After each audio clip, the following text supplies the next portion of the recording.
You would think that archaeology, the study of the human past through material remains, is a relatively neutral or objective field. Often, though, archaeological discoveries are instrumentalized for political purposes. This is a recurring theme in the Israeli-Palestinian conflict, where rights groups say that archaeological excavations have been used to dispossess disenfranchised communities.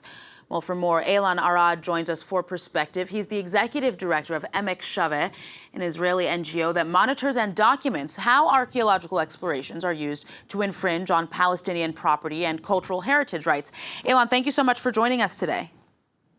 Thank you very much, Ari, and good morning. So the Emek Shaveh organization was created about 15 years ago. What was happening at the time that led to its creation?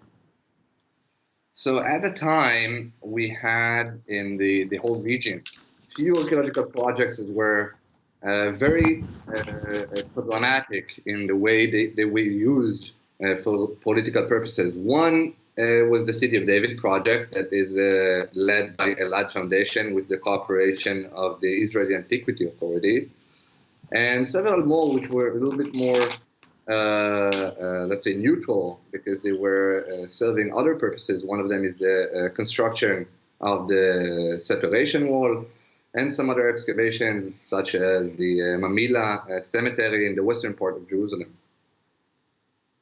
Can you talk to us about how those projects that you mentioned there concretely have been kind of weaponized in the context of the crisis?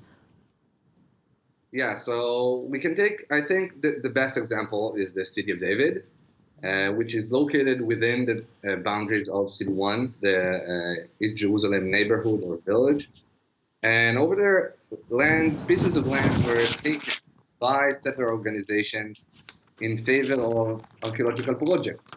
Now, these projects were, first of all, the physical acquisition or the taking of land, but later on, they were more and more focusing on one layer only. So if we think about archaeology as archaeological sites, as sites of multiple layers, which contains multiple periods of time, and to think about the question, what happens when you tell the whole story about the connection between cultures, about transition of cultures, and what happens when you take only one layer and present that to the public or focus on that layer only.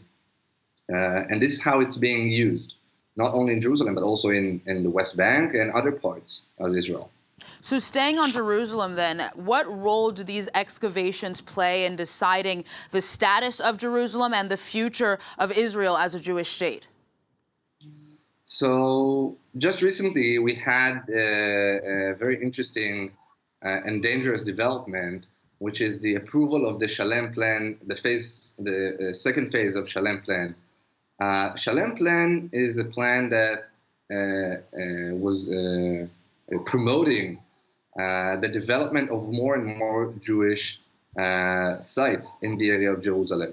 Now, when you excavate and you go into a certain place and you change this place as an archaeologist and you turn it from one thing to another and you cast in some importance to this place.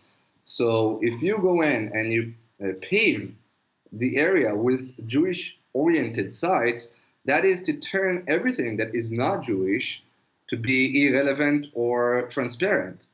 And it's from this point onwards to view that in the context of two-state solution with two capitals for two people, that makes everything much more difficult, because then the use of it in the creation of a narrative among the Israeli public, and therefore in the future to ask people to not be, let's say, in charge or the owners of these sites is much more difficult. And Alon, in listening to your description of these projects, it seems like there's selective research with these excavations, kind of picking and choosing which discoveries fit the objectives of Israeli settler groups, for example. What do we know about, what have archaeological excavations revealed about the presence of other religious or ethnic groups on these sites? In other words, what is the non-Jewish part of the story that's not being told?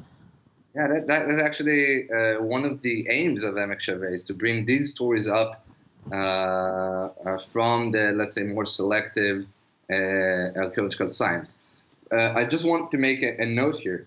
Most of science in most of archaeology is selective because we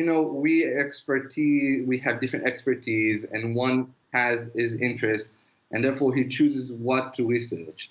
So, but this is not the problem. The problem is that when you focus on the presentation of only one story and narrative, and Jerusalem is approximately 7,000 years old. We have sites around Jerusalem and within the historical basin that are they're very ancient. And it goes all the way through, the Neolithic and the early Bronze Age and the total Bronze Age and Iron Age, and later on to the Persian, Roman, Byzantine, etc., up until today. So Jerusalem was inhabited during most of these periods. So how have these digs themselves affected Palestinian residents of these areas? I imagine carrying out an excavation is something that's really heavy for the residents of these sites. Well, the Palestinians are majorly being ignored in these areas.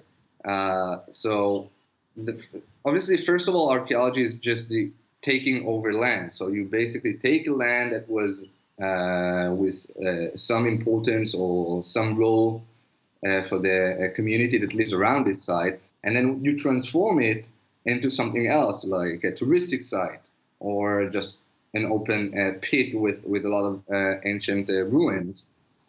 So first of all, it's just the taking over land, giving land, more and more pieces of land to right-wing organizations such as Elad. The second issue here is that it completely undermines, like both, I would say, physically, but also narratively, projects such as the tunnels that goes underneath Silwan, Wadi Khilwa neighborhood. They're undermining both the physical presence of the Palestinians, but also them as part of the story of Jerusalem as it was created during the last hundreds of years. So one would be able to take a tour guide and would not have to meet or see any Palestinians, and to experience the city in a way which is mainly Jewish.